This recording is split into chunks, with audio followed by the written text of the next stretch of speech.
주일밤 찬양 예배 가운데 각 가정에서 또 영상으로 함께 예배 드리시는 우리 모든 성도님들의 가정과 그 삶 위에 하나님이 주시는 위로하심이 언제나 풍성하시기를 축복합니다.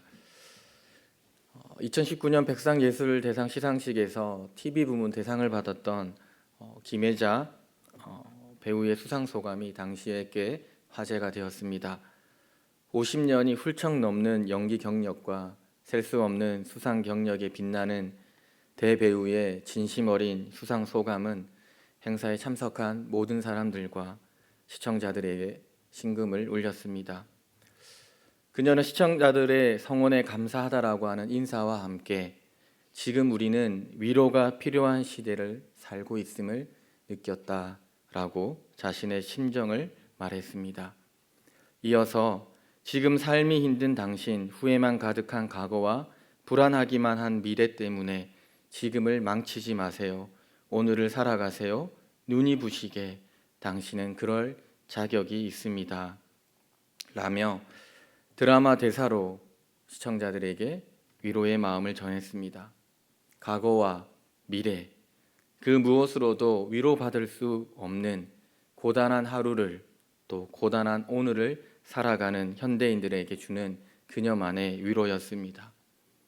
위로가 필요한 시대, 또한 위로가 필요한 이들에게 그녀는 진심 어린 연기와 또한 수상 소감으로 사람들에게 큰 감동을 주었습니다. 우리가 살아가는 오늘은 그야말로 위로가 필요한 시대입니다. 노인, 중년, 청년, 아이, 부모, 자녀 할 것 없이 모두 위로를 필요로 합니다. 확산 일로에 있는 코로나19 바이러스로 인해 많은 사람들이 절망 가운데 고통과 두려움에 떨고 있습니다. 이들에게 정말 필요한 것이 무엇이겠습니까? 죽음의 공포와 맞서 싸우고 있는 확진자들, 감염의 위험 속에서도 환자들을 치료하고 있는 의료진과 공무원, 자원봉사자들, 경기 위축으로 임대료를 낼 수 없어 스스로 가게 문을 닫아야 하는 소상공인들과 자영업자들, 개학이 3번째 연기된 어린 학생들, 홀로 계신 어르신들과 결식아동들, 국가적 재난을 하루하루 온몸으로 버티고 있는 대다수 국민들에게 지금 가장 필요한 것은 바로 위로입니다. 이사야 1장부터 39장까지의 말씀은 배경이 되는 말씀은 주전 8세기 예루살렘이라고 하면 40장부터 55장까지의 배경은 바벨론 포로 시대입니다. 주전 597년에 유다는 바벨론에 의해 무너지고 그 찬란했던 예루살렘 성전은 불타고 황폐한 폐허가 되었습니다. 이스라엘의 지도자들과 백성들은 어쩔 수 없이 낯선 땅으로 포로로 끌려가야만 했습니다. 그들이 포로로 붙잡혀 있는 동안 그들이 할 수 있는 일은 그저 절망과 두려움 가운데 온몸으로 하루하루를 견디는 것뿐이었습니다. 하지만 시간이 지나면 지날수록 한 세대가 지나가고 또 다른 한 세대가 지나가면서 그들의 모든 삶의 희망과 가능성을 잃어버렸습니다. 자신들을 버린 하나님을 향해 때론 원망과 불평을 쏟아내기도 했습니다. 오늘 이렇게 절망 가운데 바벨론 포로로 살고 있는 이들에게 가장 필요한 것이 무엇이겠습니까? 삶의 희망과 소망이 꺾여버린 사람들, 하나님으로부터 버림받았다라고 하는 생각하는 사람들, 하나님의 능력과 하나님의 사랑을 의심하는 자들에게 필요한 것은 바로 하나님의 위로입니다. 오늘 하나님은 위로가 절실한 그들에게 오늘 선지자를 통하여 이렇게 말씀하십니다. 너희의 하나님이 이르시되 너희는 위로하라. 내 백성을 위로하라. 온몸으로 삶을 견뎌내고 있는 이들에게 필요한 것이 바로 위로라고 하는 것을 하나님은 알고 계셨습니다. 이스라엘 백성들이 절망과 두려움 가운데 있는 이유는 하나님의 능력이 없기 때문이 아닙니다. 또한 하나님의 사랑이 없기 때문도 아닙니다. 사실 그들의 죄의 결과입니다. 하지만 여전히 하나님은 그들을 사랑하셨고 그들을 나의 백성이라 부르십니다. 그들의 죄를 용서하시고 이제 구원과 회복의 때가 되었음을 말씀하고 계십니다. 코로나19 바이러스의 공포 앞에 세상은 어떻게 이런 일이 있을 수 있느냐고, 저렇게 많은 사람들이 저렇게 죽을 수 있느냐고 하나님의 능력과 하나님의 사랑을 의심합니다. 그러나 정말 하나님의 능력이 없기 때문입니까? 아니면 하나님이 우리를 사랑하지 않기 때문입니까? 지금 우리가 경험하고 있는 이 절망과 두려움의 원인은 사실 하나님의 능력의 부재도 아니요 하나님의 사랑의 부재도 결코 아님을 우리는 너무나 잘 알고 있습니다. 하나님께서 만드신 창조 세계의 질서를 철저하게 무시한 인간의 교만과 탐욕의 결과입니다. 그럼에도 불구하고 하나님께서 선지자를 통하여 바벨론 포로들을 위로할 것을 명령하셨던 것처럼 오늘 우리에게 세상을 위로하라고 동일하게 명령하고 계십니다. 온몸으로 버티고 있는 사람들에게 생과 사의 갈림길 앞에 인간의 무기력함을 경험한 사람들에게 오늘 우리는 어떻게 위로해야 합니까? 우리는 무엇으로 그들을 위로할 수 있습니까? 먼저 여호와의 영광의 길을 예비하여 위로해야 합니다. 3절에서 외치는 자의 소리는 이렇게 말합니다. 너희는 광야에서 여호와의 길을 예비하라. 사막에서 우리 하나님의 대로를 평탄하게 하라. 광야는 가시나무가 우거져 있고 찔레와 가시덩굴이 얽혀 있습니다. 광야는 악한 짐승들과 독사들이 우글거리기에 그것은 외롭고 무섭고 고통스러운 곳입니다. 광야는 위험하고 우리가 안심할 수 없는 곳입니다. 사막은 또한 어떤 곳입니까? 황량합니다. 먼지만 날리고 어딜 보아도 가도 끝없는 허벌판에 불과합니다. 광야와 사막은 길이 없다라고 하는 공통점을 가지고 있습니다. 길이 없다라고 하는 것은 어디로 가야 할지 방향을 잡을 수 없다라고 하는 것입니다. 오늘 그런데 하나님은 광야의 길을, 사막의 대로를 준비하라라고 명령하십니다. 사실 이 명령은 하나님이 시온에 거하시기 전에, 다시 예루살렘에 임재하시기 전에 장애물을 제거하라라는 뜻입니다. 4절과 5절은 그 장애물을 우리에게 열거하고 있습니다. 골짜기마다 도두어지며 산마다 언덕마다 낮아지며 고르지 아니한 곳이 평탄하게 되며 험한 곳이 평지가 될 것이요 여호와의 영광이 나타나고 모든 육체가 그것을 함께 보리라. 이는 여호와의 입이 말씀하셨느니라. 오늘 이 장애물들, 골짜기는 깊이 패였으니 도두어져야 합니다. 산과 언덕은 낮아져야 합니다. 고르지 않으면 평탄하게 되어야 합니다. 험한 곳은 허물어져 평지가 되어야 합니다. 그리하여 높은 곳은 낮아지고 낮은 곳은 높아져 탄탄한 평지가 되어야만 그때 하나님이 온전히 지나가실 수 있습니다. 길을 예비하는 것은 하나님을 대면하지 못하게 하는 장애물, 하나님의 임재를 방해하는 요소들을 제거하는 일입니다. 코로나19 바이러스로 인해 마치 광야와 사막처럼 되어버린 세상 가운데 우리는 길을 만들어야 합니다. 죽음의 공포와 절망과 낙심에 빠진 세상에 우리 주님이 임하시도록 광야의 길을, 사막의 대로를 만들어야 합니다. 교회 역사를 살펴보면 재난 가운데 교회와 성도들이 세상의 길을 만든 이야기가 참 많이 있습니다. 그 중에 주 260년경 이집트 알렉산드리아의 감독이었던 디오니시우스의 편지의 일부를 통해서 당시 교회와 성도들이 어떻게 세상에 길을 만들었는지를 알 수 있습니다. 편지의 일부분입니다. 실제로 대부분의 우리 형제들은 넘치도록 큰 사랑과 형제애를 발휘하여 자기 목숨을 아끼지 않고 서로를 의지하며 끊임없이 병자를 돌아보았고 조금도 두려워하지 않고 계속하여 그들에게 필요한 것을 공급하였습니다.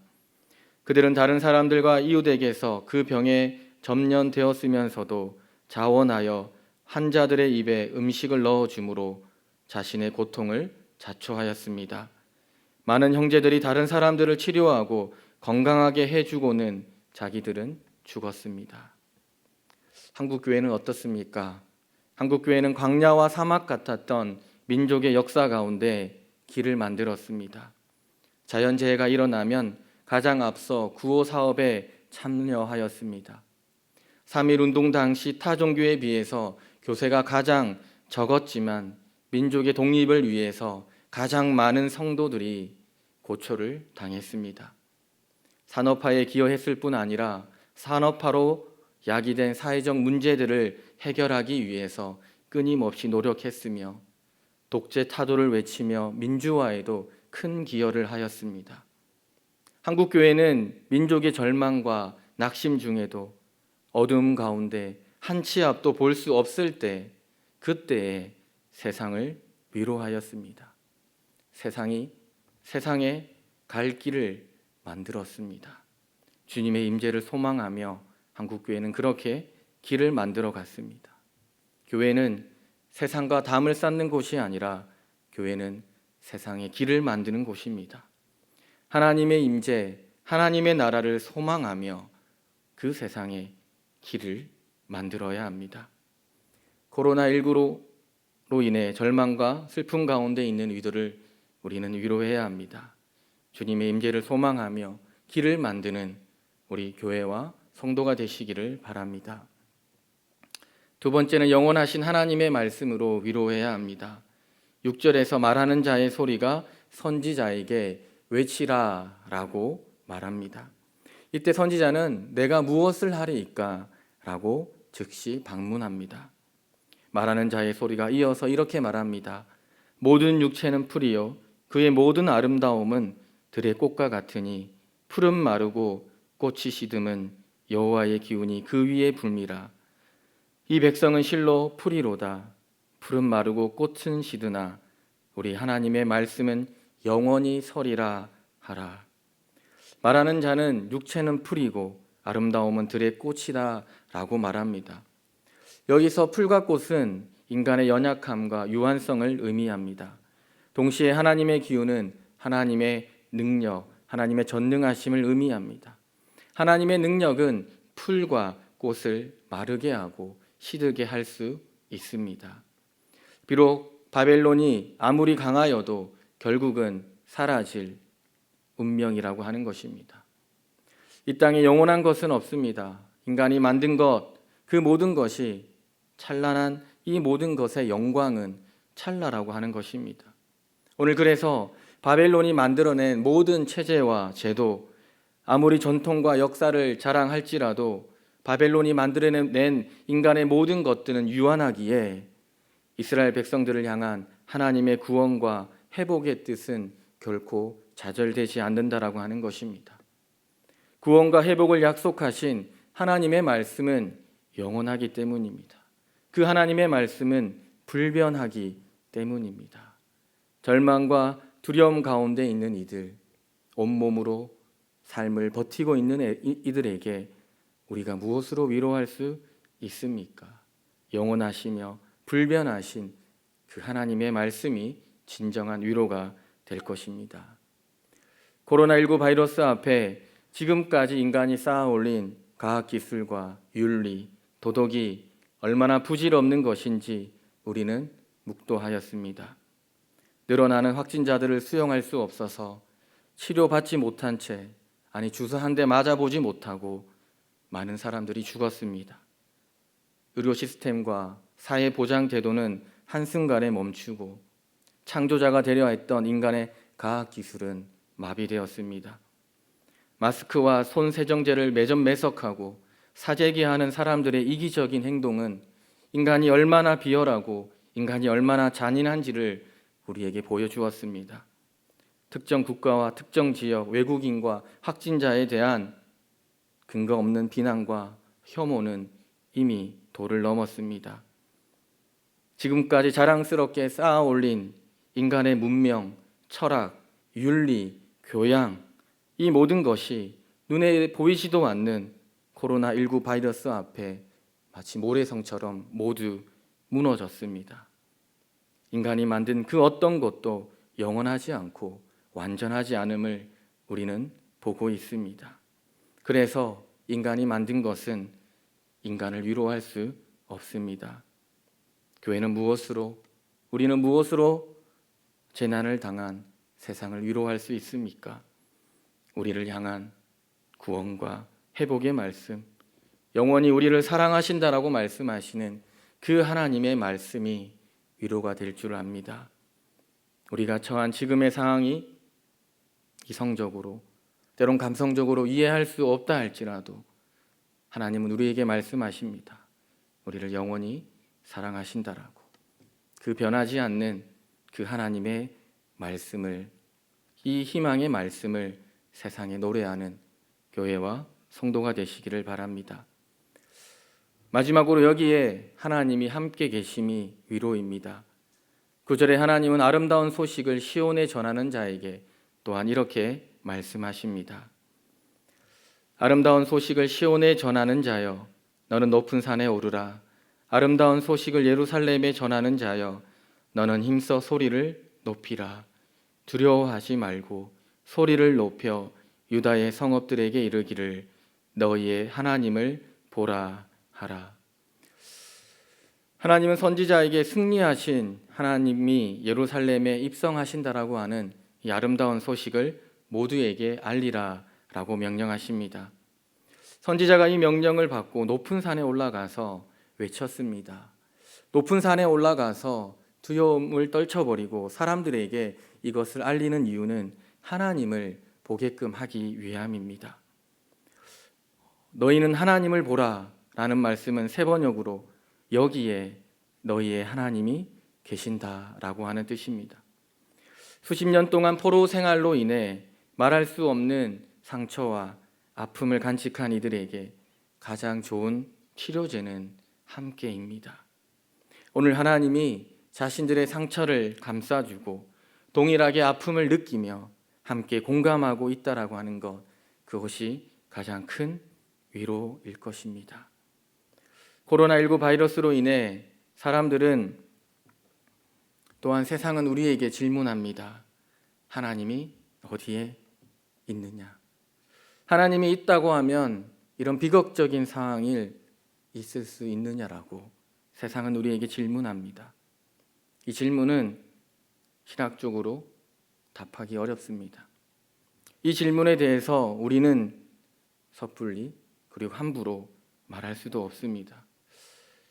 그러나 분명한 것은 지금 하나님은 코로나19 바이러스에 감염되어 죽음의 공포에 휩싸여 있는 확진자들과 함께 계시고 10분만 입어도 온몸이 땀으로 젖는 방호복을 입고 마스크에 코가 눌린 채 한 생명을 치료하고 있는 의료진과 함께 계시고 경제가 마비되어 절규하고 있는 상공인들과 자영업자들과 함께 계시고 사회보장제도의 사각지대에 있는 홀로 계신 어르신들과 결식 아동들, 그들의 눈물을 닦아주시고 함께 아파하고 함께 울며 그곳에서 위로하고 계십니다. 사랑하는 성도 여러분, 많이 힘들고 많이 어렵고 많이 답답한 줄 압니다. 하나님의 위로하심이 임하기를 기도합니다. 그러나 우리뿐만 아니라 그 어느 때보다 세상이 위로를 필요로 합니다.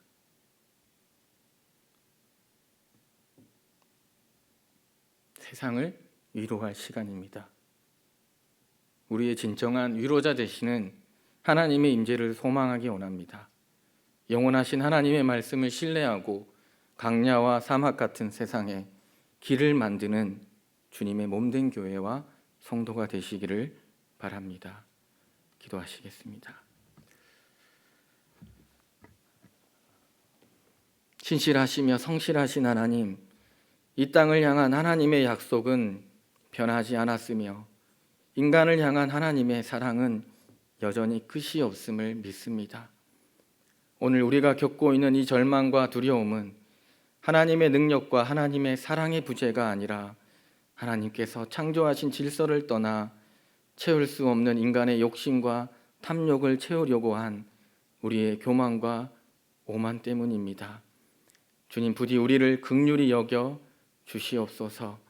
더 빠르게, 더 높이, 더 많이 소유하려고 했던 우리의 교만과 오만을 용서하여 주시옵소서. 죽음의 공포로 모든 것이 정지되고 무너진 세상을 위로하는 주님의 교회와 성도가 되게 하여 주시옵소서. 시대의 아픔에 함께 아파하고 함께 울며 함께 손잡고 이 위기를 이겨내게 하여 주시옵소서. 힘든 시간을 보내는 많은 사람들을 진심으로 섬기고 나누는 선한 이웃이 되게 하시고 좋은 교회가 되게 하여 주시옵소서. 구원과 회복을 약속하시는 우리 주 예수 그리스도의 이름으로 기도합니다. 아멘. 다 함께 찬송가 408장을 찬송하겠습니다.